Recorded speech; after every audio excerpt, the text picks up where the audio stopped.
What is going on, beautiful people? It's your boy here, Wesley from eventsbywest.com, on Instagram _eventsbywest. I'm here to tell y'all about my fantastic freaking 3-day event in Fort Lauderdale, Florida at the Grand Resort and Spa. On the 10th is that Friday where you need to carry your ass down here, alright? The 11th is that Saturday. Don't check out because the party's still fucking going on. We got fashion shows, pool parties, club parties, and then Sunday, don't check out because the still party's going on. We got screenings, we got penthouse parties, we got jacuzzi parties, and it's gonna be lit, okay? We got people like XL coming through. We got people like Kyle Levine bringing his little brown ass through. We got people like Cash. We got some fantastic dancers and great designers that's gonna be promoting their material. And we also have some great entertainers from the Signal 23 TV family, baby. This event is gonna be lit. It's gonna be mature, sexy, and it's all about you. Big men in hot Lauderdale, baby. It's gonna be down, baby. Book right now because we only got a few rooms left. Beaming in Hot Lauderdale. That's it. I'm gonna be at Beaming in Hot Lauderdale. Y'all should come too. You know, just come out, have fun, explore, meet new people. It's gonna be a blast, bruh. It's gonna be a blast. A lot of fun. Just come on through.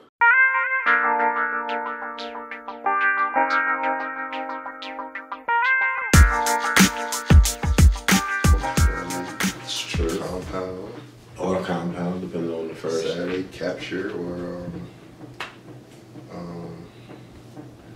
opera. Sunday is Sunday fun day. Yeah. It's a little bit of everything. So what's going on, beautiful people? I am Wesley. Thank you for tuning in to ACONNECTIONTV, the one channel on YouTube where we actually adopt some of the connections despite our differences. And go ahead and introduce yourself. What's going on, world? It's your boy David. I am a regular on Culture Club. You can follow me on Instagram at CrownKing86. And what we here to talk about, Wesley? We are here to talk about the best movie. Well, it's the best movie to some people. It's the not best superhero movie of all time. That's what you're calling it. All time, as of right now. That's what you're deciding. And might I add, this is a spoiler review. Yeah, we're gonna talk about. So if you have not seen the Avengers Infinity Wars, wherever you have to click off, well, you're done. But wherever you have to click off this video, do it now because it's about to get real spoilerific, and this is a very spoilerific movie. Yes, it is. So for those of you that are wondering why I have on this long sleeve shimmering shit and he has on a tank top, I'm going to the club right after this, and I told him that I was going to the club right after this. But it's Wednesday night. He still is dressed. If y'all can see his whole outfit, he got on shorts and flip flops. He chilling. He ain't going nowhere. It's Wednesday. But he came to this place with a green shirt on, and I'm like, bruh, do you not see the green screen? So I'm like, yeah, you gotta switch your shirt. You really just gonna bust me out like that? I am. They don't need to know that. They don't. So anyways.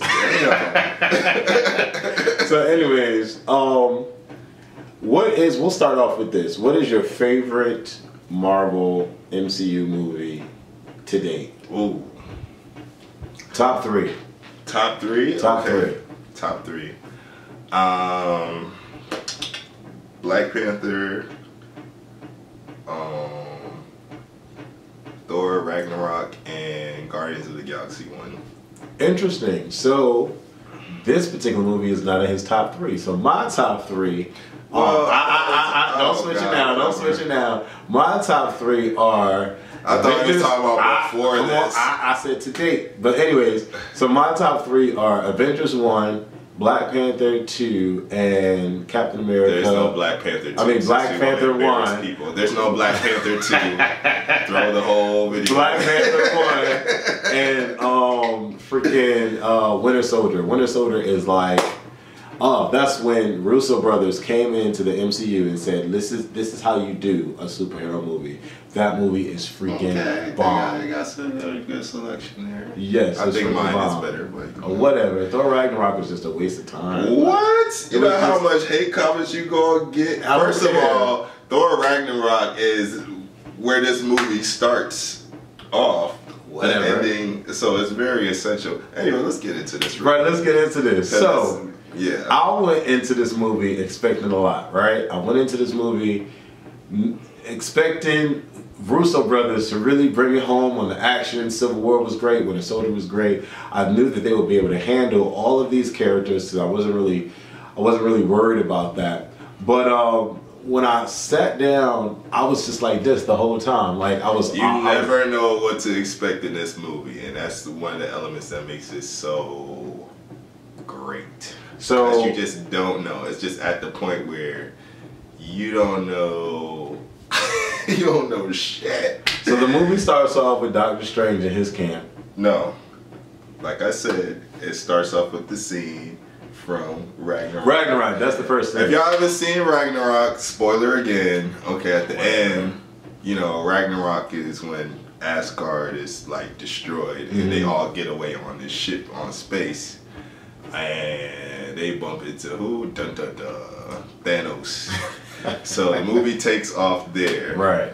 And the ship is just obliterated. There's dead bodies everywhere, floating in outer space, debris floating in outer space. And my husband Thor is just laying there.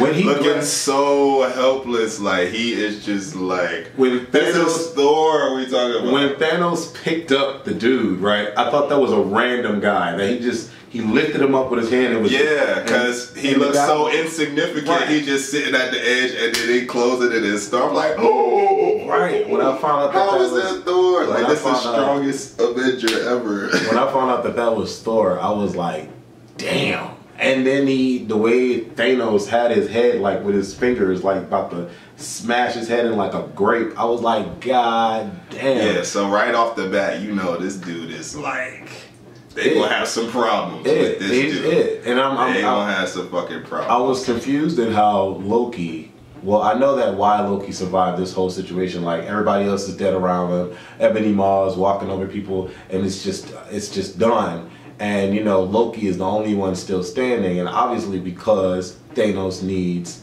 the stone from him. And, you know, Loki just does his little magic thing. And no, but you gotta back up.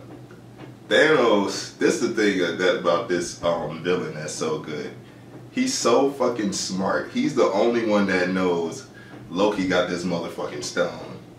Because remember what Thor said, like, when Thanos is grabbing his head and threatening, like, I'll kill your brother, you don't tell me your stone. He's like, we don't have the stone. The stone was obliterated on Asgard, you stupid idiot. So, this motherfucking Loki has the fucking stone, and Thanos, and what's so significant about that, Loki is the god of, like, trickery and mischief and shit. So he tricks people all day long. He tricks Thor and that whole, he fucks with them and the Avengers all day long. But Thanos is too smart. He knows this motherfucker got the fucking stone. And if you don't give me the stone, I'm gonna kill your fucking brother. So he reveals the stone, and this is another fucking kicker. He reveals the stone, and just before he gives it to Thanos, he says something. He's like, we have a Hulk, and here comes Hulk out of left field. Hulk. Now remember, Thor is down for the count. He can't do shit. He's like all fucked up. Hulk comes out swinging, bashing, gets a few good hits on him. Boom, boom, boom, pow. And then it's a wrap. Because it was funny because the Black Order was like about to intervene, and then Ebony Maw was like, no, let him have fun, let him play, and that's exactly what it said. Let him play. Let's let him play. And so you get the next scene, and then Thanos is like, all right, really? Right? He just shakes it off. He just like, bop, bop, bop, bop. And he start, I was like, oh. He started hitting him up, and then the one part for me that really like brought it home for me, outside of him picking up Thor like that, was when he grabbed the Hulk by the neck. He grabbed the Hulk by the neck and said, bruh, if you don't fucking cut it out right now, I'm gonna just break your neck right now. So he is that freaking strong. He is that strong. Yeah, the Hulk is not a threat. Like, that's crazy. Like, anybody that watch anything that involved Marvel or the Hulk is not somebody that you want close to you. Like, you want that motherfucker 50 million feet away from you. So for this dude to just handle Hulk like that, it's like... This was an intense scene because we didn't know what was going to happen. People were asking where was Valkyrie. Valkyrie wasn't there. It's like, that's a good question, the Rock, I call him the Rock Hulk. That was in Thor Ragnarok wasn't there. So a lot of people want to know what happened to these people. If everybody is dead as far as the Asgardians and his power is the people and not Asgard, how is he still able to get his powers later on in the movie? So many people have so many questions about this opening scene, and the Russo brothers and Kevin Feige were quoted as saying that, oh, they escaped in escape pods right before Thanos came, and I'm like, okay, that sounds fucking convenient. But at the same time, I really wouldn't think that. But there's a lot of shit they're gonna have to explain for the next one anyway. They're gonna have to really unravel some shit. But I don't think the Rock Thor or the Valkyrie would have just left. I don't think they would have. But then again, hey, whatever. You don't know what's going to happen. You gotta wait and see. Whatever. You don't have to. But my husband, Idris Elba, saves the day because he uses his last little bit of dark magic energy to send Hulk to Earth to warn the Avengers that Thanos is coming. And then unfortunately, Idris Elba meets his demise, and you know, he was actually on his Instagram. You definitely got to go for that, Idris. You fucking up with the plans and shit. The Earth ain't supposed to know shit. Because the whole theme throughout the movie is just getting the drop on these motherfuckers. Like, they're in the midst of planning some shit, and boom, here they are. Oh shit. You know, and when you really think about it, it's like the movie is so huge, and like the reality of it is that what we're doing right now, nobody else knows that we're doing it. So like, for example, we have mutual friends. So like, let's just say Olivia and Chris are off in Atlanta doing something completely that we don't know anything about, and right now we're filming this. So when I think about the scope of the movie, it's like right now that ship is being attacked, but the people on Earth don't know shit. Captain Marvel is a whole nother universe. She don't know shit. So it's like the world is so big and don't nobody know shit. So when Idris Elba sent the Hulk to go warn everybody, it was like, oh shit, what's about to happen? So Thanos kills my husband, and I'm quite upset about it. Do you think he didn't kill my husband. My husband comes back with a fucking vengeance, Thor. Oh, okay. My husband comes back with a motherfucker. We know that already, but do you think that do you think that Loki and Idris is coming back? I think all the Asgardians are coming back because, first of all, the whole Ragnarok shit is a cycle where they, you know, the shit explodes and it comes back and explodes and it comes back. Rule of thumb, anybody that's really pissed about this ending and shit, anybody that's into like cartoons and like anime and comics and shit, you already know the main people never really stay dead for long. Well, they always find a way to come back. The main people didn't even really die. The main people are still there. Yes, like Scarlet Witch is gone. She's not main. Yes, she is. She's an Avenger. Who's left? The original. She's an Avenger. The original Avengers. And she just got the original Avengers are the only but ones they that still are have movies to make. They still got Black Panther. Of course. T'Challa's gone. You think he's not coming back? He's coming back. But he's main now. He will be main, but he's not main.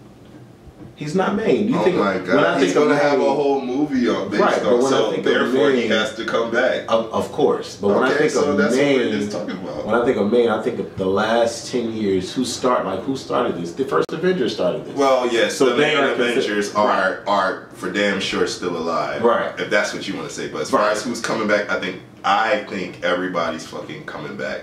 Even Gamora? Yes, because there's going to be another Guardians of the Galaxy. We don't need Gamora. Yes, they do. Gamora is a main part of that. She's the main fighter in the group. I guess. After this scene, why would you want Zoe Saldana to be gone? Like, I don't want her to be gone. I don't. But I just don't think she's. But anyway, okay. So after this scene, so this motherfucker, the stones are, you know, the most powerful weapons in the galaxy. He already has two pretty damn fucking shits that's hard to defend against. You got the Power Stone, which is just shoots like unbearable shockwaves of energy, and he got the Space Stone. He can like crush shit, pull shit in, push it away, just teleport. He can do all types of shit with the Space Stone. So he already has these two, and the Time Stone is on Earth, and so is the Mind Stone. The Time Stone is with Doctor Strange. The Mind Stone was with Vision. So, like he said, Hulk gets sent back to Earth to warn everybody. He's scared as shit. He's Bruce Banner at this point. He neuters the Hulk the entire movie. The Hulk just never, it's like a dick that can't get erect. Like, it just never comes back. He's that scared. Like, it just like scared him straight. So he's pretty much useless for a lot of this movie. So, you know, they barge in and they warn, they go into like the Doctor Strange scene, and it's the Hulk, Iron Man, Doctor Strange, and his little homeboy that does magic too. Wow. And Doctor Strange is like, you know, he ain't having, he's like, you ain't taking my motherfucking stone. We vowed in the last fucking movie that it's gonna be protected. Well, before we get to that, Bruce Banner, you know, like he crashes into Sanctum Sanctorum, and he tells Strange about everything that's gonna happen, and Thanos is coming. So then Strange warps and goes to get Iron Man, who's with Pepper Potts. Yes, that's true. And Iron Man is sitting here kind of hinting at the fact that maybe Pepper Potts might be pregnant.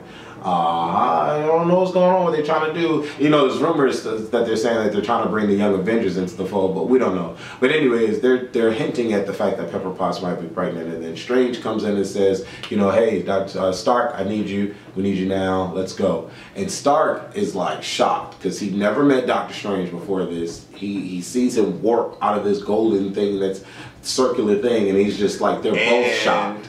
They clash, like they don't really get along. Like, well, they're both really like, they're both really arrogant, kind of intelligent people and sarcastic people, and they just butt heads. But it was great chemistry. It was great to see. But Robert Downey Jr. and Cumberbatch, something Cumberbatch, whatever his name is, going head to head verbally, because it was just, it was funny. Right now, this movie is fucking hilarious. You have to realize that all these actors are like grade A actors, and so it's like nobody's like nervous or shocked. Nobody's fucking up in this movie. Right? It was really. There was one awkward scene. We're gonna get to that. Okay. So they sitting there trading blows, verbal blows. You know, Stark is realizing that from the past movies, he's had all these premonitions about what's going to happen. He's seen the Avengers die. He's seen stuff coming out of space, and he's been worried about this in all the movies leading up to this particular one. So as they're explaining this to him, he's like, tell me his name again. And it's like, Thanos. Bruce Banner is scared out of his fucking mind. He's like, he has the 2 stones already. He's already like the most powerful person in the universe. Mm-hmm. And he's going on and on and on and on and on. At this point, they think Thor's fucking dead. So they really think like, right, and that's what he tells him. He tells him Thor is gone. Like, you don't understand, this dude is powerful as shit, and he just destroyed the ship and blah blah blah. And he's like, how much time do we have?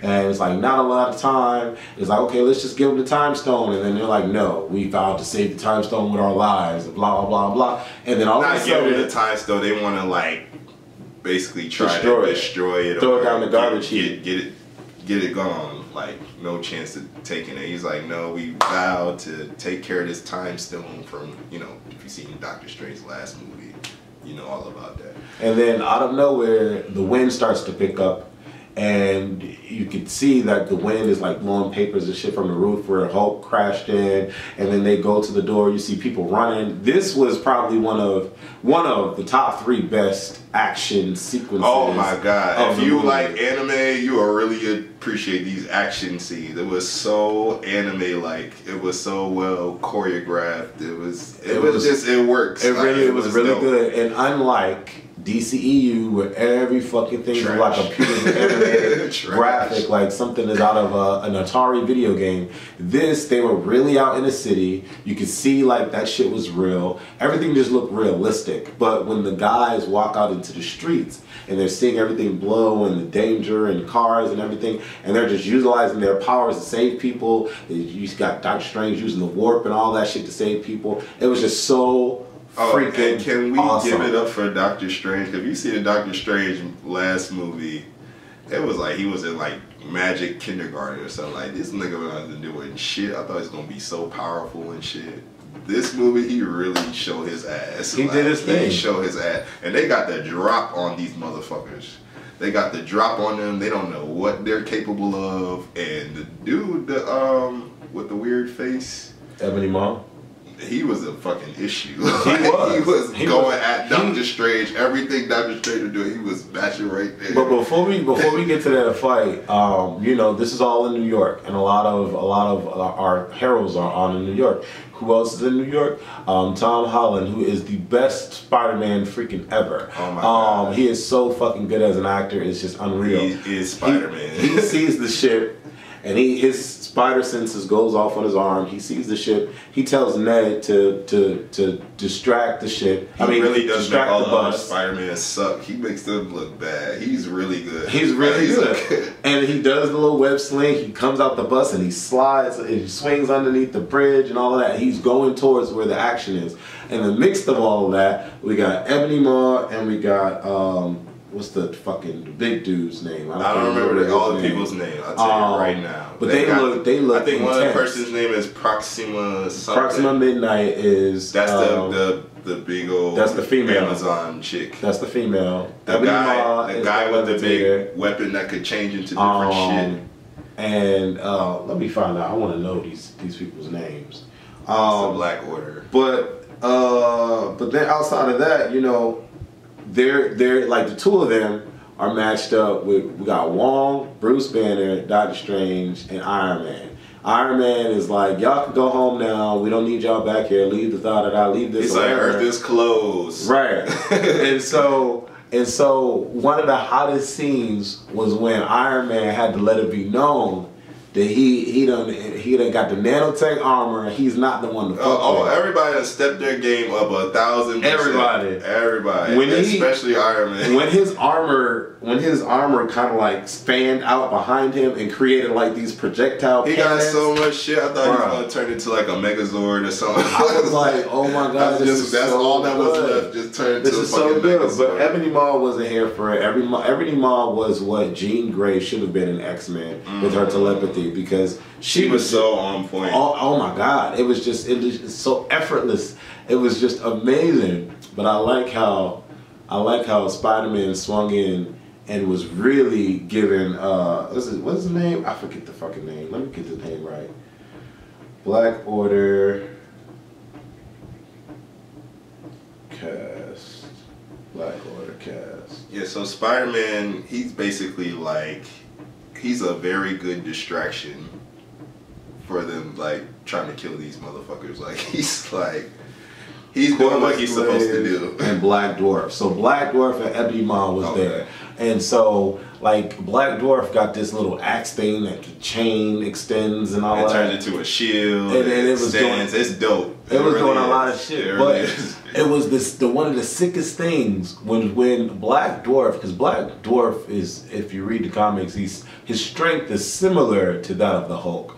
So when he goes to like hammer Iron Man, who saves Iron Man? Spider-Man. And then Spider-Man sticks his face out and is like, hey, what's going on? The fact that he was able to stop that blow with Black Dwarf just says how strong Spider-Man really is. Oh yeah. And they were just going at it. And that one trick when Spider-Man grabbed the taxi car in the air and then used his webbing to fling it back at Black Dwarf, I was like, God damn, this shit is so good. Yeah. Like, why can't Fox create movies like this? I don't understand why they can't create action. Because the whole thing is like they're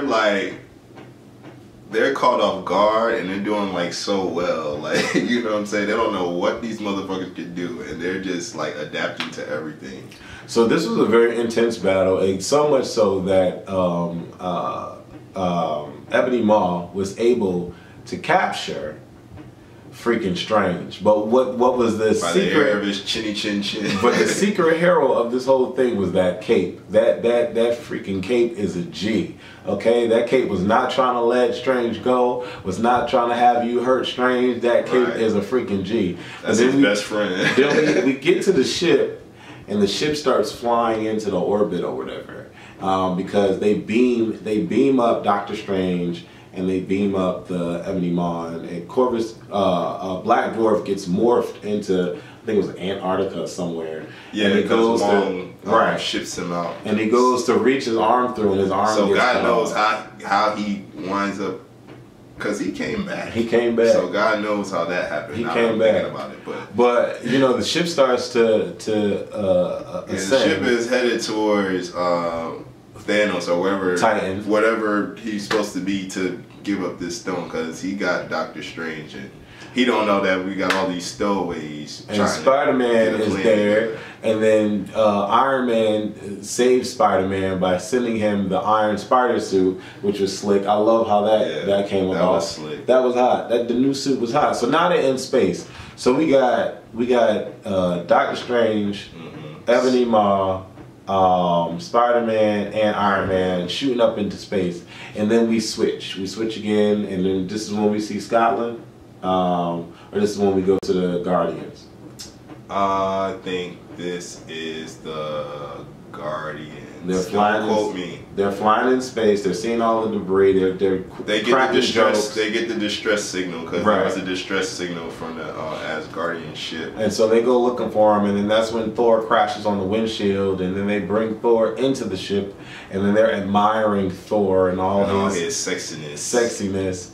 And then Mantis wakes him up, and then, you know, right off the rip, it's not like a situation. And it was one of the funny moments, there was so many funny moments, but I feel like this Guardians of the Galaxy comedy was the Guardians of the Galaxy comedy that should have been in Guardians of the Galaxy. No, because, first of all, let me finish. The first Guardians of the Galaxy was hilarious. Let me finish. The reason why I say that is because Guardians of the Galaxy is like a forceful comedy, like they want you to laugh so freaking bad. But this, and I'm gonna tell you what was the funny moment in this particular part. When Thor woke up and he was like, stumbling all over the place, and then he turned around, you saw all of the Guardians in a fighting stance, including Mantis. Like she was about to do something to Thor. It was so freaking hilarious because everyone was legit in a fighting stance. I thought that was funny.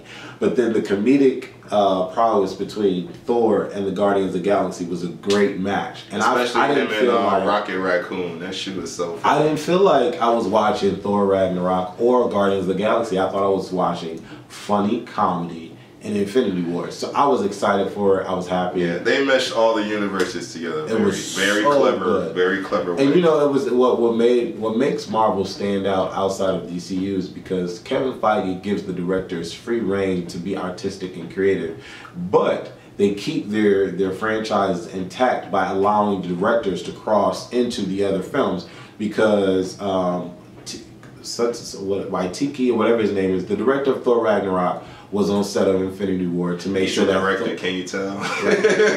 was on Infinity War to make sure that Thor was presented like he was in Thor Ragnarok, and then the guy that did Guardians of the Galaxy was on set of Infinity War to make sure that the Guardians of the Galaxy cast got their shine the way that they were supposed to get their shine. So I thought that was awesome. But going back into it, it's not all comedy. There's some real emotions here. You gotta think from Ragnarok, that was Thor saving all his people, and now the shit just got all fucked up. So he's emotional about that. He feels regret, he feels grief, he feels all of that. He's supposed to be the new king, all of that shit. So he wants to get this motherfucker back. Like, and he does. He wants his revenge. And so, you know, the Guardians of the Galaxy explained Thanos and all of that to Thor, and he's like, okay, we gotta make this work. And then we go to Scotland.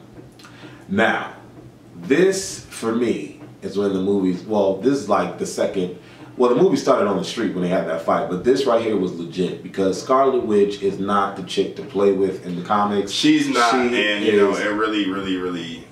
Okay, I'm gonna let you go because I have a little bit of gripes with this. She is an amazing character, and so is Vision.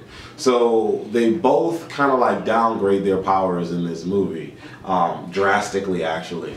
But you know, you get to see their relationship, and you know the fact that they've had this romantic kind of situation going on. They talk about what happened after the Accords. And it's good. It's good acting. It's good. Like you feel the love between them. Yeah, they talk about the events after the Accords, and you know, Vision's concerned about Starlet, and you know the fact that they need to go back, and she doesn't want to go back. She likes the fact that they're together, and blah blah blah blah. And then all of a sudden, Proxima Midnight comes through with Corvus Glaive, and they come to wreck shop. And what was so amazing about this is that you see the growth with Scarlet Witch because she's practiced her powers, she knows how to fly, she's doing it oh so well, and at the same time she's fucking shit up. There was one moment where Proxima Midnight was fighting Scarlet Witch and was getting her, but then Scarlet Witch realized that the two were after Vision, and she's completely spazzed out. And that's when you see that big explosion with the truck and all that. I want to step in here because this is when the movie starts to piss me off. Oh. The Vision. Whoever decided to do this with the Vision, I'm mad at you. Because the Vision's powers are specifically to phase through solid objects. He should have been the hardest motherfucker to just put your hands on. All throughout the movie, the Vision's getting drugged. Any and everybody is just running up on him anytime they want, and that should not have happened. What I will say though is that it was interesting. It's interesting now hearing you say that, and I think about it more when I was watching the movie. That has never really happened in any of these movies. The female is always the one getting her ass whooped. I think about Storm. The Vision is the damsel in distress. I think about Storm and how they fucked Storm up in X-Men. It's like, wow, that was Storm, because he could have handled both of them without a shadow of a doubt, just point blank handled both of them, but he didn't. He got his ass handed to him. Yo, he's just up to Scarlet Witch to save. And they're nearly getting the stone every single time he's getting drugged. I'm just like, okay, so he's just gonna phase through the ground, or he's gonna change his molecular structure, or he's really strong too. Right. And damn, he has a fucking mind stone. He could just blast them away. Right. No, he's getting drugged. He's getting drugged. Scarlet Witch has to save him up until Captain America and Black Widow show up, which should have been the last people that to save, because they don't got no fucking powers. They don't. Be mad at me if you want in the comments. They don't have no powers. I said they don't. Fight me. Black Widow was fucking shit. She was fucking shit up. All the way up. I'm like, wow. She handed Corvus Glaive his ass, and she handed Proxima Midnight her ass, and you know, the fine, sexy Anthony Mackie comes in, swoops in, and kicks Proxima Midnight towards Corvus Glaive. He's fine as hell, man. Did you know that he played a gay character before in a gay movie? I gotta see that. You said you have? I have to. He looks drastically different in the movie. But anyways, they come in and save the day. I was so amped by this, but I was pissed just like him. I was pissed, one, because Vision got his ass handed to him, and I was pissed, two, because Scarlet Witch couldn't take these motherfuckers down. It was really aggravating me because they felt so helpless. She's pretty watered down. And you got 3 regular humans, well, Captain America's not regular, but you got 3 humans practically coming to save the day, and these are magical mutant ability having people, and they get their ass and mutants getting fucked up. Like, what the fuck's going on? So outside of that, we get that whole Scotland bit, and then we go back to the ship where Thor and Guardians are finally. No, I thought it was Doctor Strange again, and Doctor Strange, Spider-Man, Iron Man, and the Cape. Right, and the Cape, because he's got a character. He's a character. He should be casted as something. I don't know. I thought that was pretty cool. I like the fact that they keep Spider-Man as a teenager, because he's been a teenager for 1,000 years in the comics. They make him a teenager, and they make him reference pop culture a lot. He was like, did you see that movie where this happened? And that's how they pretty much took Ebony Maw out. But Ebony Maw was taken out rather quickly. I didn't think that the Black Order was going to be destroyed in this movie. I thought that they would still be carrying through, because the Black Order are a force to be reckoned with. Yeah, but they're still like the people before the person, like, you know. So the whole theme is Thanos could take out all these motherfuckers by himself. So that's kind of like true.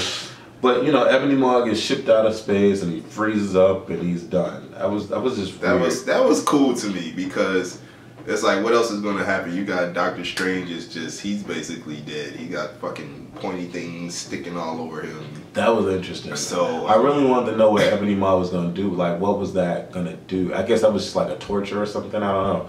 Right, because you can't kill him. Because if you kill him, you're not going to be able to break the spell he has over his medallion. So it's like a torture technique or whatever.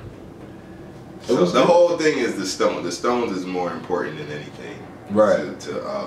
Thanos. So I like that scene. You get to see the chemistry. You know, Spider-Man is like, hey, I'm Peter Parker. He's like, I'm Doctor Strange. He's like, oh, so we're using our made up names. Okay, well, I'm Spider-Man. I thought the chemistry behind all of that was really cool. You know, Iron Man really feeling like he's the mentor to the mentee, and the mentee is Spider-Man. He's like, why are you here? I told you not to go. I mean, I told you to go. You shouldn't be here or whatever. So you didn't think this through? He's like, yes, I did. Like, no, you didn't. Right. Like, So they got like that father-son and it type was of cool. mentor vibe. It was cool to see that because you get to see that connection, and you know they talk about what they're gonna do, and he's like, we should bring the fight to him. Why would we bring the fight to Earth where it's like millions and millions and billions of people? Let's bring the fight to him. Let's go to Titan and blah blah blah. In the back of my mind, I'm like, okay, this is a comic book movie. Maybe they could. There's another gripe I have coming up.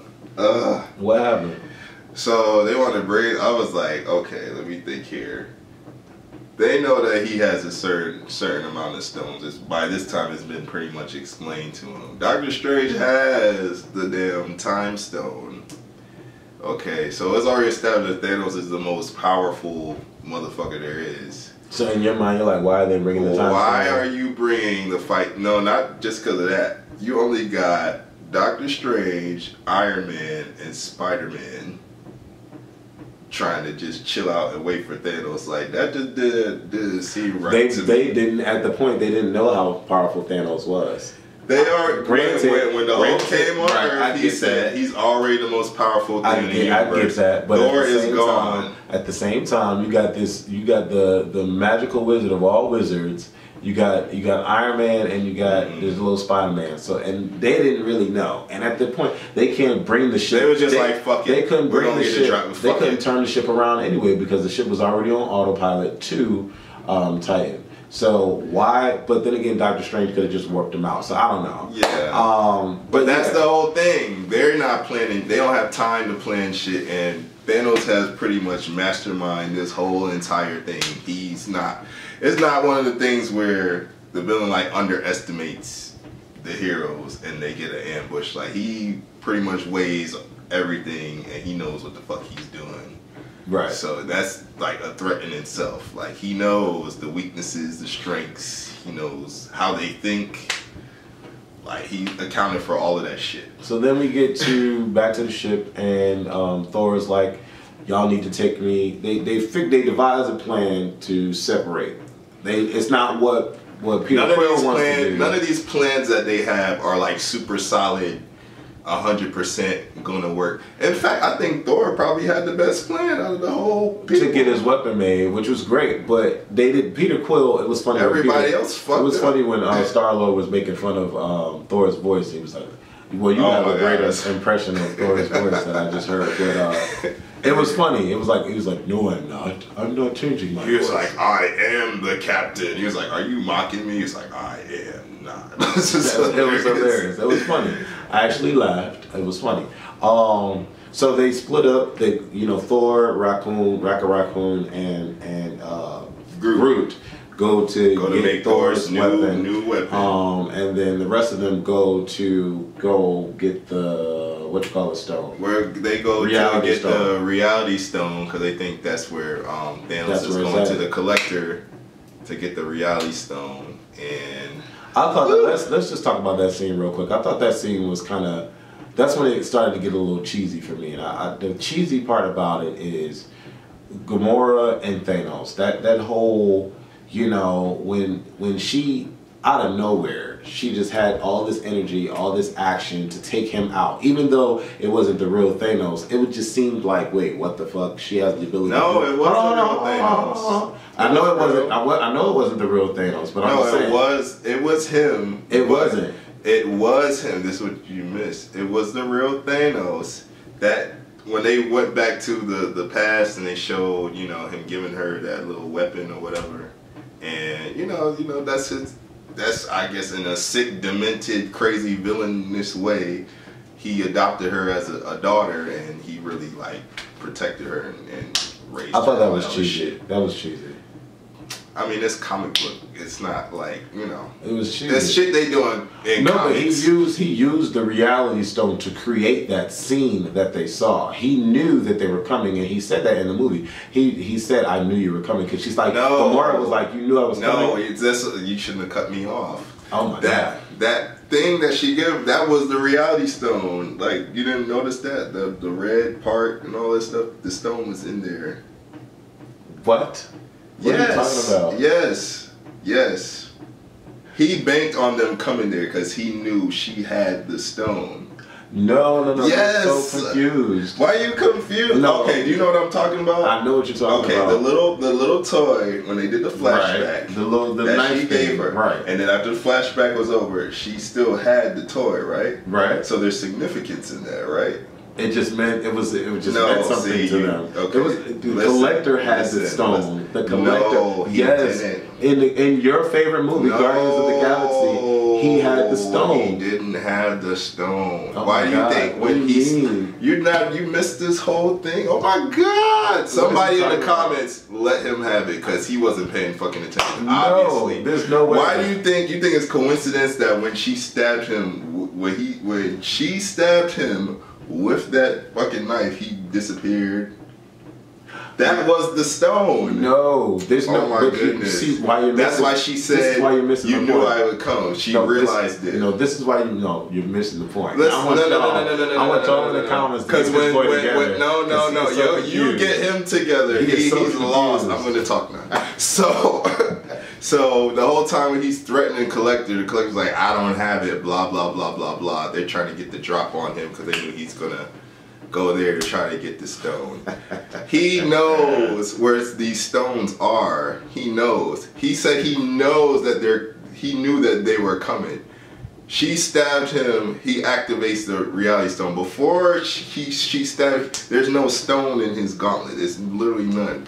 The red thing in the center of that thing, that circle like a stone is, that's the fucking reality stone. You know what you and I need to do? We need to go see this movie again. Fine, I'm point that part out to you. But it's not, because it's not. I'm telling you, He's tripping. These comments, he's tripping. These people are gonna comment. You know why I know you're tripping? Because there's no way. The only way. Listen. Just listen.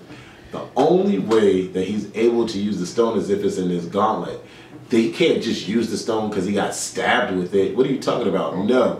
He used the stone because it was already in his gauntlet. He had already went through the Collector and everything. Because you even see the Collector comes out and he's waving at them as he's, saying, oh, he's already The Collector dead. never gives him anything. He only stashed with the Collector because he notices that they're there. We can watch the movie tomorrow. Okay, that's it. Okay, hit me up early. Yeah, you need to focus. You tripping. You need to focus. You tripping. So There's so significance in that whole weapon. She never gets the weapon back. Like, come on, there's so many things that go. No, he's so lost. But it's okay. We're gonna bypass this part. We're gonna go see it again.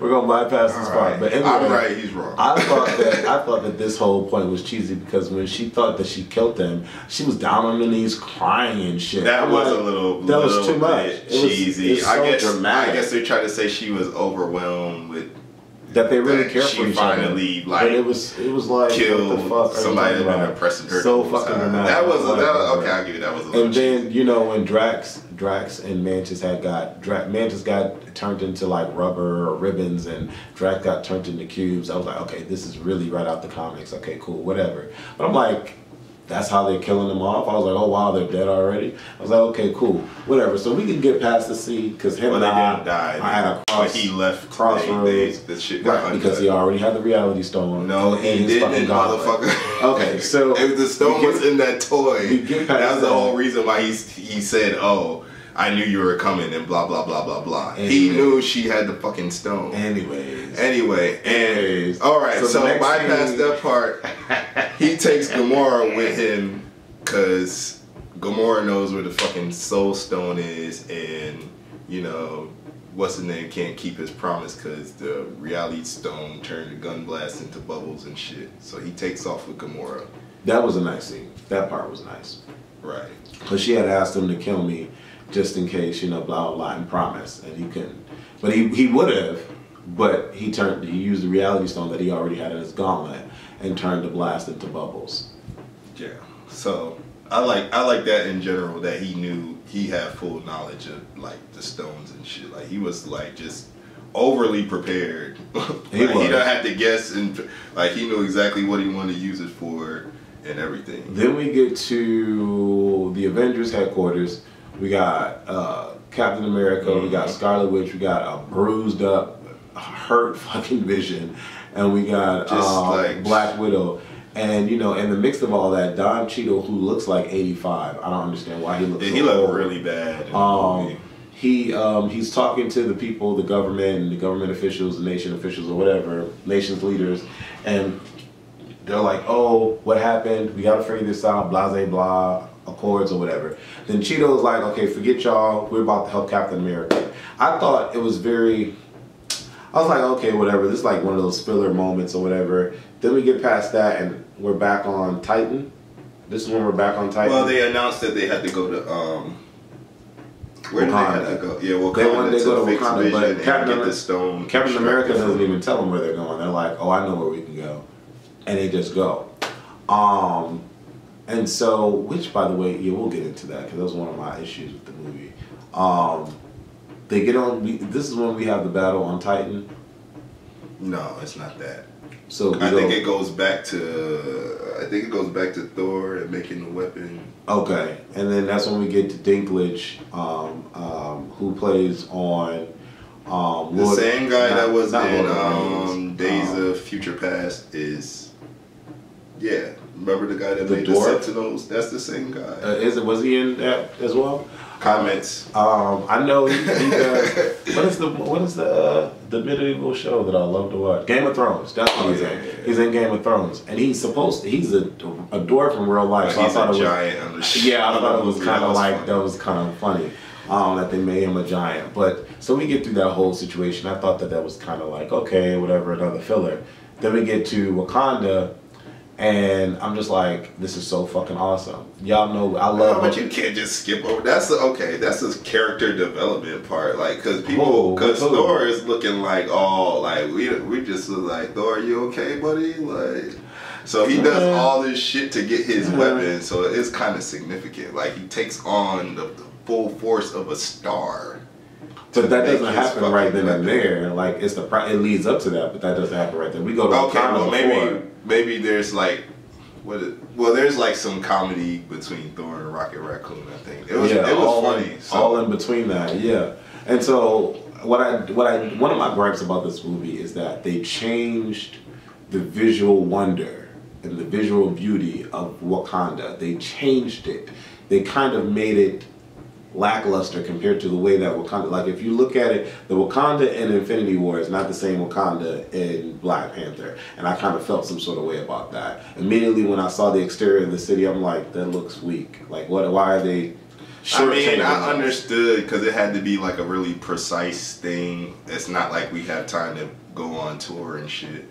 There's a lot of shit going on right now. I mean, but outside of that, when the ship came in and the cast was coming out the ship and they were being greeted, I thought it was kind of cool that now in Wakanda, he has more male forces than he did in Black Panther, because in Black Panther was just a Dora Milaje. But now the tribe that went against him in Black Panther kind of serves with him along with the Dora Milaje, and they're greeting the Avengers.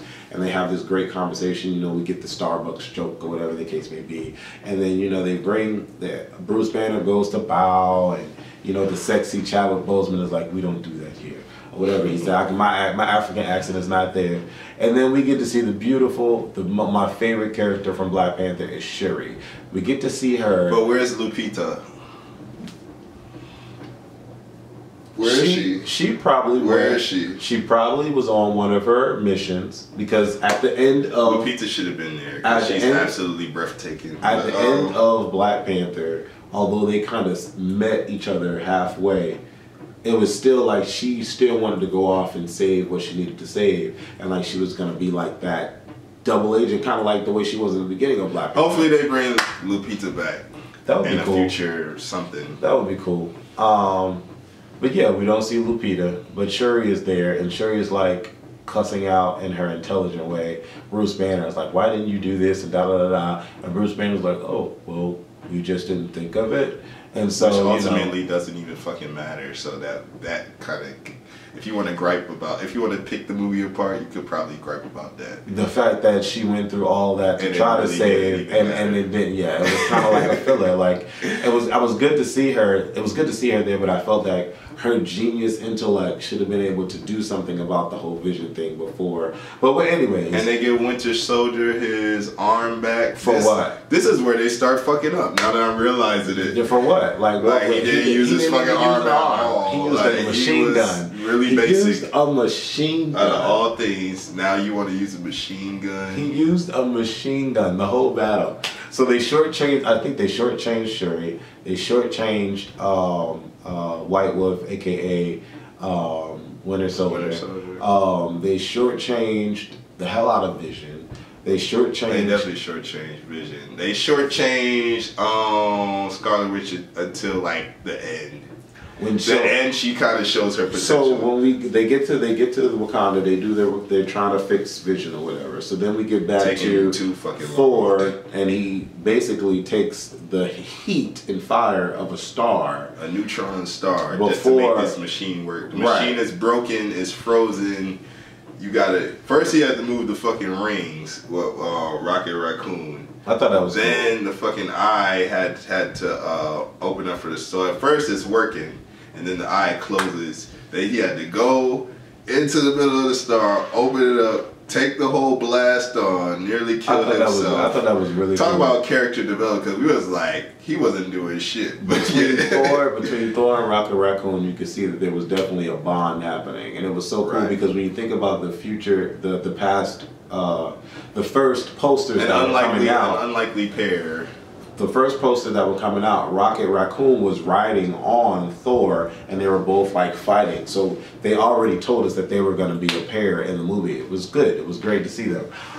So Thor gets to make his weapon, and Groot finally becomes a mature teenager and decides to help stop playing this fucking game of the Defenders, which is kind of like an Easter egg to the Defenders on Netflix, which is a terrible show. But anyway.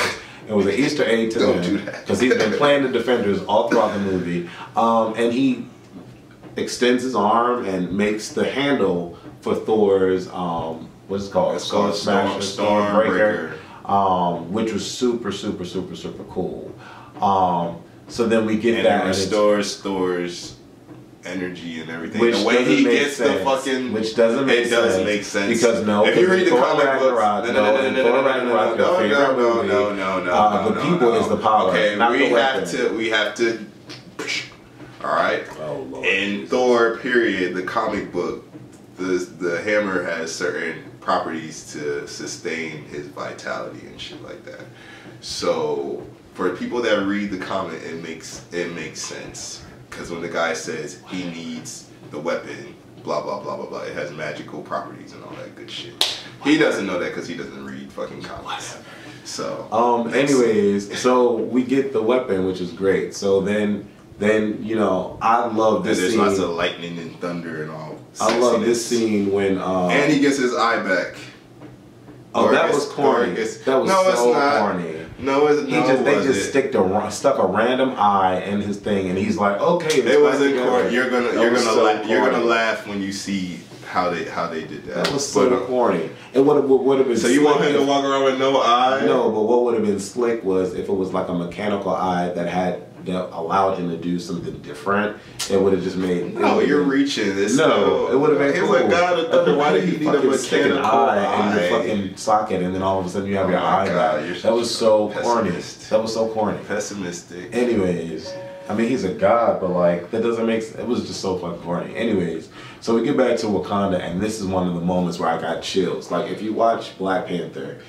One of the it was epic, very epic. One of the significant moments when I got chills in Black Panther was when his first ritual battle, and all the people were on the mountains and they were doing the dance and they were all in rhythm. I got so much chills on my body watching that. I got the same amount of chills when he walked out and they were saying, what was the chant? Umbake or Umbaku, whatever they were fucking saying. And everybody was chanting the shit. And then Baku was there and all the tribes. And everybody is ready to risk their fucking life. Everybody's ready to put it all on the line. And they just, everybody just falls right in line. What was so important though, that I don't think anybody watching it really got, maybe y'all got it, I don't know.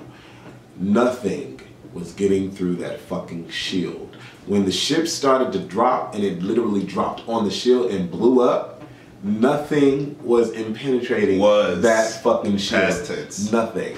Nothing got through. Yes, it did. The only reason why they got through is because he had to open it up. Outside of them going underground, when they started sending those fucking things, they were like overwhelming it. Like they were coming so much that some of them was getting through. Some of them, okay. So you can't say that. Okay, so some of them were getting through, I guess.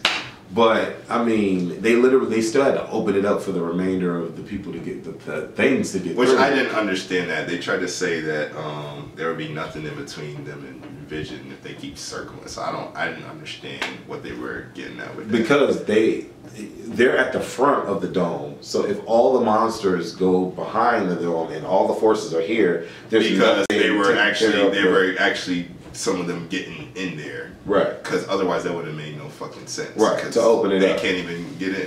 Why do we care? So yeah. So point taken. Point proven. Yes. Whatever. Anyways.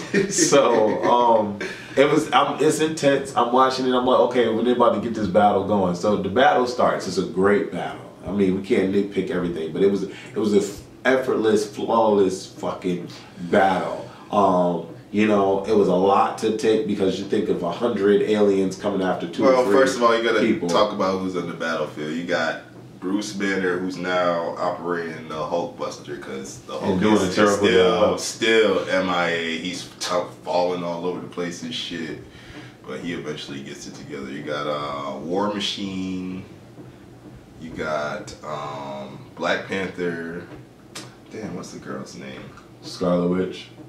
No, she's up there helping. Denai Guerrera. Yeah. Lupita Nyong'o. Lupita's not there. No, Lupita's not there. Denai Guerrera. Winter Soldier? Winter Soldier's out there. Okay. And you said Falcon? He's there, right?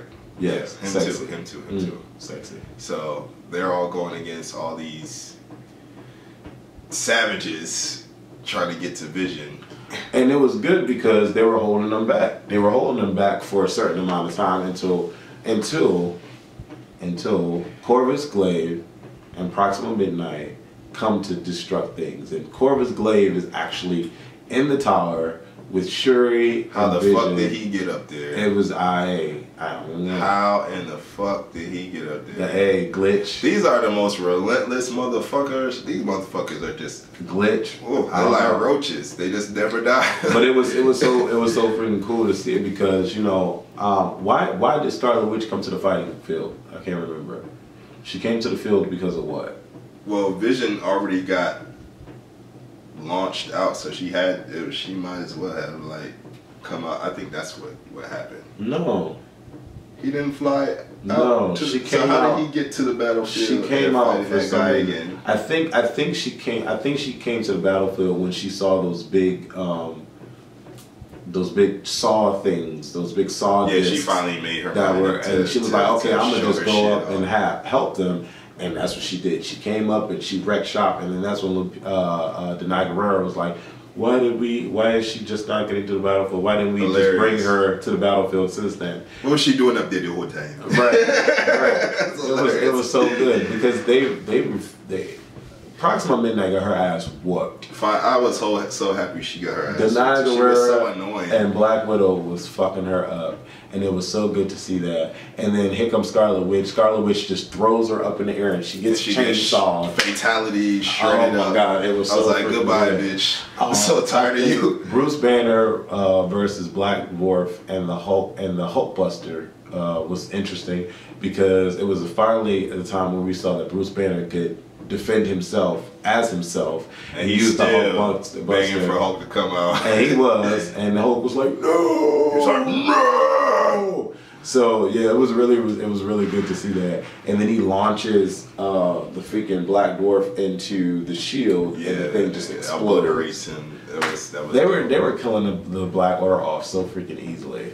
It wasn't easy. They lasted. The only person that died early was the best one, really. Edward Maw, what's his name? Ebony Maw. Ebony Maw. Yeah, he was the best one. So the other ones lasted really and truly. So the battle was pretty cool. I thought it was a good battle. I thought Black Panther was underused, and it looked like for a minute he was getting his ass whooped. He got his ass whooped. Captain America got his ass whooped pretty bad. Getting his ass whooped. So yeah, it was a decent battle, but I just felt like they weren't utilizing their powers too much, or maybe they were just overrun by so many freaking mutants. Well, everything's happening so fast, and like they're not planning shit. They're always getting ambushed. So I think that was like the theme. The one thing that really stood out to me, besides Thanos making his grandiose appearance on the battlefield, was when Thor. Well, you can't do that yet. When Thor got his weapon. You can't do that yet. What's before that? Besides, they fight him on Titan. Oh, the fight on Titan. Yeah. I mean, the fight on and it's very epic. So you really need to back up. The fight on Titan was epic. Was good. It's epic. It was good. Doctor Strange showed his ass. Everybody. Iron Man showed his ass. Spider-Man showed his ass. Everybody meets. The Guardians of the Galaxy meets them. They're fighting in the beginning because they don't know who each other are, and they're like, "Wait, what are you talking about? You're after Thanos. We're after Thanos too." So they finally realize. So they don't even know that these motherfuckers are coming. They're trying to fight Thanos with all these goddamn stones already. Stupid. So, but I thought the chemistry between them was great. Yeah, Star-Lord, like everyone has to connect real fast. Was like, I think your plan is great. No, I think your plan is suck, but it would be better if I were to lead your plan or some shit. He was like, I'm half human, so 100% that's you is all the stupid part of me. Right. Stupid it was cool. I thought that was great, but they came together, they devised the plan. And it was actually working. They were handling Thanos. They really were. And Spider-Man was a fucking G. And when Doctor Strange did the bands of Satarak or whatever it's called, he basically like extended and lynched freaking Thanos and like had him with all the bands. It was just so freaking cool. And then, Iron Man using his nanotechnology to create all these different kind of cannons and shoot. That fight was straight out of a Saturday morning cartoon. Anime. Straight out of it. Anime, very. It was so good. Nice choreography. So Thanos good. Is not playing with them either. He's like... He is. He's using these fucking stones so fucking good. It was good. Damn. But then they all ganged up on him and they got him. And the thing was when Mantis touched him, and it was cool. And shout out to Mantis that she's that strong to where she can manipulate by touch one of the strongest beings ever. She had him. He was strong as fuck, and she couldn't have him for that long. She had him enough for them to do what they needed to do. Get the hell out of Dodge. And shout out to Mantis because she was finally used for something. Right. But this fucking Star-Lord. And this was just awkward. This is the part that because it didn't make no fucking sense. It was so awkward. It was so cringeworthy. It was so hard to watch. And we missed talking about Gamora's death. But I think it was just like whatever. Like she died. I thought it wasn't whatever. It was so corny. Okay. He's gonna say it's corny, but I'm going to talk. Thanos cried. Okay, really. But that was the whole point of obtaining the Soul Stone. You have to sacrifice the one that you love, and the whole theme is he's this madman, and he don't love anybody, and he has no heart. So she was like, okay, well, haha, joke's on you. You don't love anybody, you sick bastard. That's why you're not going to be able to complete your fucking mission. And then he turns around, he got tears in his eyes. And cheers. And then, yeah, that too, I don't have one. And then, the Red Skull. He doesn't drink. I do drink. The Red Skull is there, which I don't really understand that part. Maybe one of y'all in the comments could explain that to me. But he was transferred because what got him in the first original Captain America, which was the worst Marvel movie, period. That's why I didn't go to see it. I heard how bad it was. It was terrible. It was atrocious. But the stone dwarfed him, and apparently he went to Vladimir, whatever they call it. Vladimir. But I hate that it wasn't explained to where he's been sitting there all these years and he's been guarding the Soul Stone. Like, someone that's so evil and so like wanting to destroy the world is now the guardian of the Soul Stone. That didn't make sense. That part was kind of weird. That part, was stupid. Some people, I mean, it might be 50-50 on that. I thought it was weird. It was stupid. I But thought it was weird. At the end of the day, the reason Gamora why dies. She dies. Like, who cares? Okay, Like, but here's the whole thing I'm not caring. about Thanos. Thanos' character in the comic book is so different from The movie character in the movies. He doesn't in the comic fucking book, cry. he's really fucking annoying and petty, and he just wins fights he shouldn't win. And this one, he really is devising all these plans, that he's wanting to make all these sacrifices, and that's ultimately why he gets what he wants, because he's willing to make the sacrifice that none of these motherfuckers are willing to make. So whatever, he has to kill the person he loves. He turns around. It's Gamora. She's like shocked because he doesn't think this madman has a heart. Did you want a shot? Yes. Oh, wow. Why are you doing that? Why are you on camera lying? Anyway. Wow. So boom, kills her, gets the Soul Stone. So now he has 4. He has 4 stones now. When I can honestly say that I was just not caring about this whole scene. I just felt like it was so freaking stupid. I was like, it's okay, not stupid because she's you crying, by then you realize, and then she dies. I'm like, great, she's dead. By then you realize this is Thanos' movie. It's really not about the Avengers. And okay, it's him. And that's fine. His movie. Okay. And kill Gamora off and let's move on. So we get to Titan. You know, she has fans out there. You just talking about kill her, move on. You go obsessed. Where Star-Lord is all upset about this green vagina. And he's like, what? You killed I was like, killed her? The pussy ain't that good. What? You killed her? Why? Stupid. It was awkward. And Iron Man, the acting was so good because he was like, we're almost getting it off. No, don't trip. We're almost getting it off. It's taking everybody to take this fucking shit off his head. Oh my God. It was pretty much off his hand. It was pretty much off his hand. It was so good. But thanks to Star-Lord. And then Star-Lord's dumb ass wakes him up, and then he just snaps out of it. He snaps out, but then the fight after that, woo, sick. Doctor Strange, he came out. Doctor Strange got me a little aroused because he matched the Reality Stone. He came out. He matched the Reality Stone. But then I thought what was really cool was when Doctor Strange was just going on like this and everything, and he was seeing 14 point some odd million ways of how they could do it, and he only had one way to make things right. Okay, and but that's another part I did not like. Doctor Strange had the best stone of all. Time. Time could have undid all of this shit. It could have. And he did not use it to undo a Not one bit. motherfucking thing. Not and one I bit. thought it was so It didn't make stupid. sense. It didn't make sense. But they have to make and then he knows how to fucking use it because he used it in the last fucking movie. They have to make the movie work somehow. Yeah. So of course he sees something or whatever, but they get onto this fight and it is crazy. Doctor Strange and Iron Man show their fucking ass. My favorite part was when Doctor Strange did the whole Kagebushin.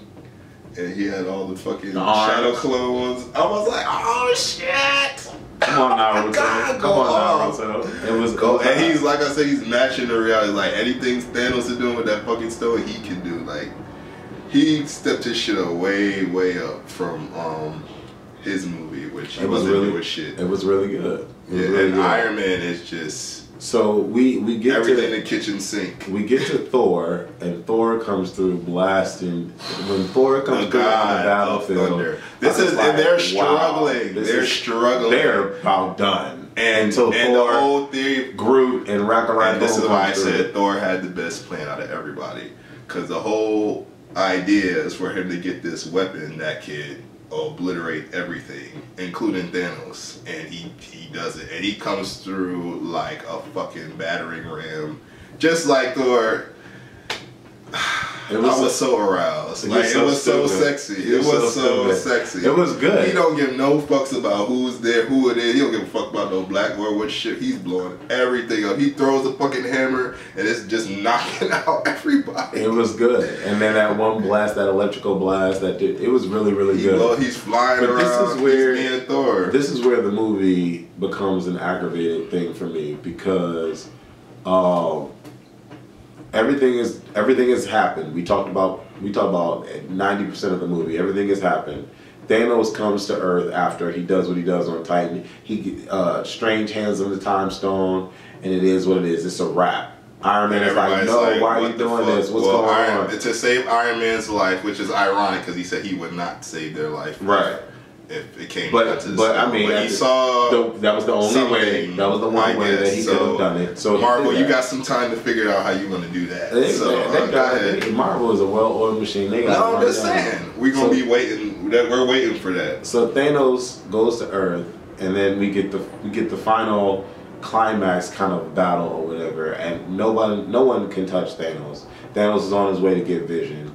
Vision was getting his ass handed to him by Corvus Glaive the whole damn time, and it was a fucking mess. Black Scarlet Witch comes to try to save Vision, and Vision's like, you have to destroy the stone. You have to destroy the stone. He's coming. He's coming. When Captain America said Thanos is here, everybody was trying to get after Thanos, and Thanos was just like, I don't see y'all. I don't see y'all. I don't see y'all at all. He was just like, y'all not touching me. Forget it. And it was so fucking cool. I don't know how in the world Captain America was able to hold his fingers. Matter. It was like, whatever. It didn't matter. He was done.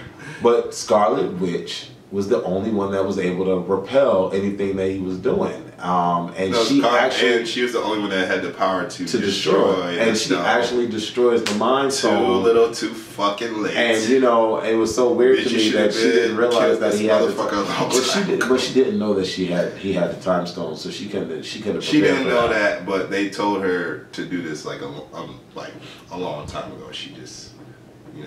But either way, Thanos would have came in and did the Time Stone, and that's what he did. He did the Time Stone, got the Mind Stone, and it was funny how he just ripped it right out of his head, and you see that big old gash. Again, Vision destroyed. You should have been. That's one opportunity I feel like they could have missed. Like, it would have been epic if he was just getting away because he could phase through shit and change his structure up, and then he finally got the stone. That would have been dope.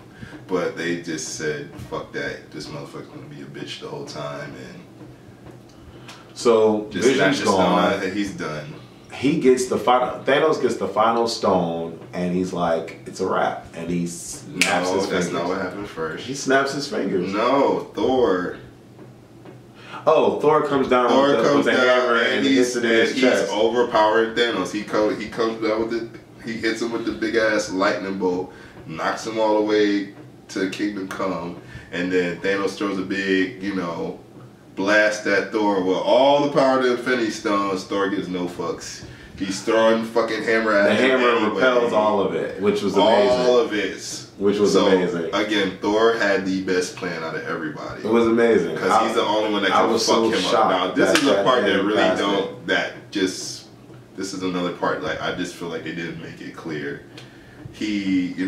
The hammer gets launched into Thanos' heart or whatever. He's like, oh, I told you you're going to die for killing my brother or whatever. And Thanos is like, he's dying. You barely see Thor pushes him. He's like, he squeezes his eye. You should have went for the head. He's like, huh? And then, big snap. And that's when it happens. And that's when it happens. And everybody starts phasing and does. So listen, we can this talk. This is dumb though. We can talk about everybody, but everybody doesn't matter. There's only two people that phase to dust that matter to me. Spider-Man. Hold on. Groot. Hold on. Those two people. My two people. How you gonna answer for? Because you said those two names. My two people. When Black Panther started to fade away, I was like, wait, what? And you can see the expression on Denai Guerrero's face. No, well, you got to talk about how they fade away. wait, no, wait. Hurry up. Right, because I got to go to the club. So listen, so Black Panther fades away, and I'm just like, wow. And you can hear, like, people in the movie theater was cussing. They were cussing the fucking shit. I'm like, are you fucking serious? Black Panther, da-da-da.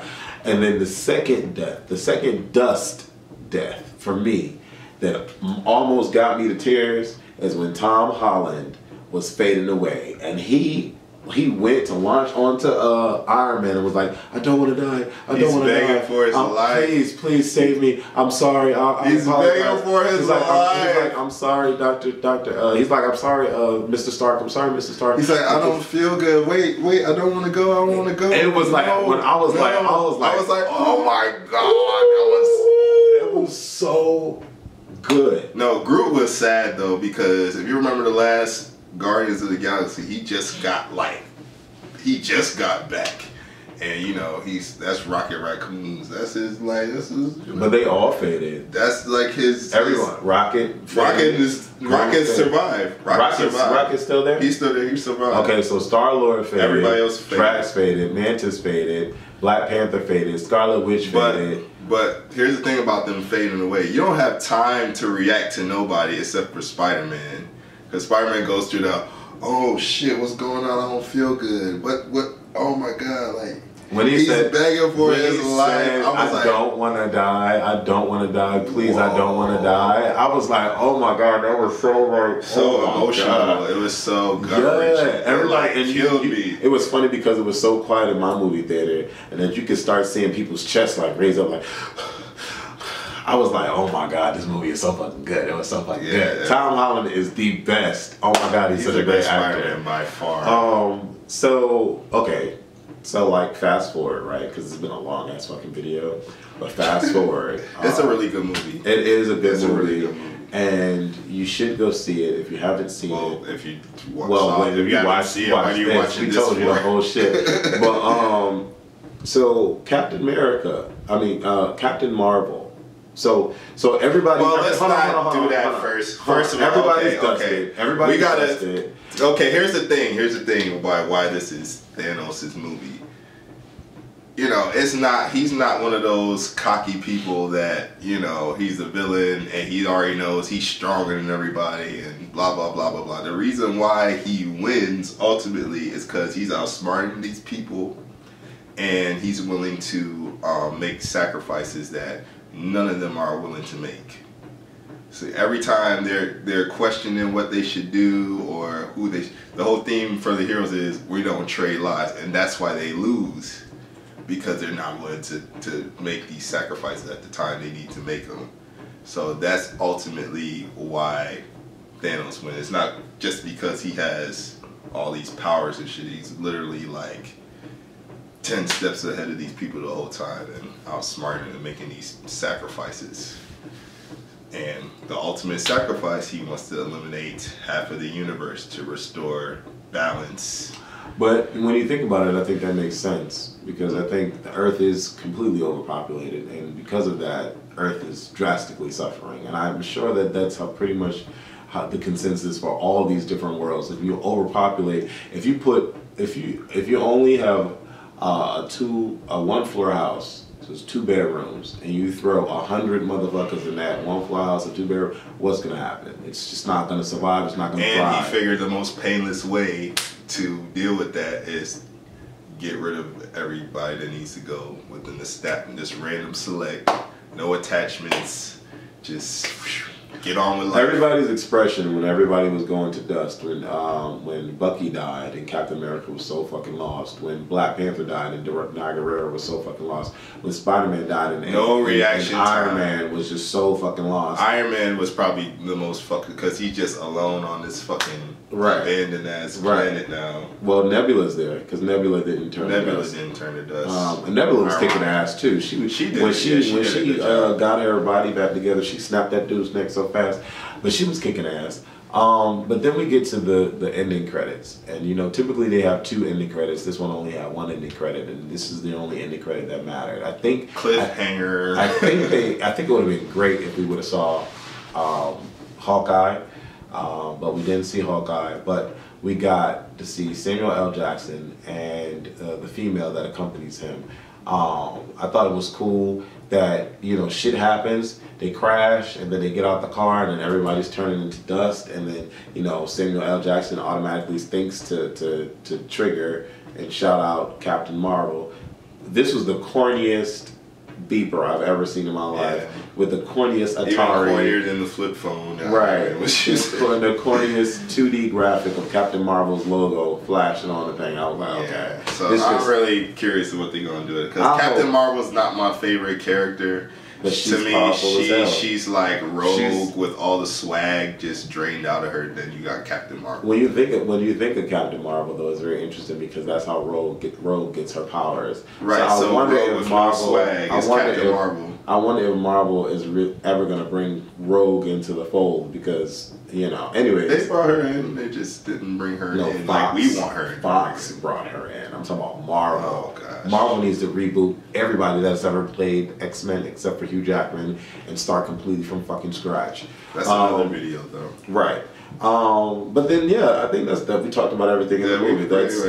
That's the whole fucking probably movie. As long as the movie is. Yeah, it's an hour-ass video. We talked about everything in the movie. This is what I want y'all to do in your comments. I want you to say what are your top 3 favorite Marvel movies? You know mine, and you know his. And then who are your top 3 favorite superheroes from this particular movie? My top 3 favorite superheroes from this particular movie are Spider-Man, Iron Man, and Scarlet Witch. And mine are... Go ahead. Thor, Doctor Strange, and Iron Man. All right, there you go. So let me know what your 3 are. And let him know how Thanos got the Reality Stone, because he's clearly confused. No, he's confused. Clearly, he's confused. He doesn't understand. Clearly. But we're going to watch it, though. We're going to watch it tomorrow. He thinks I'm not so this we'll see. We'll see if he's going to wake up and be like, oh no, I have to do something.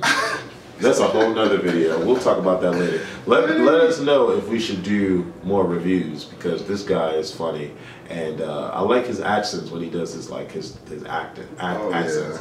Yeah. So anyways, love y'all. Deuces. This is crazy and long.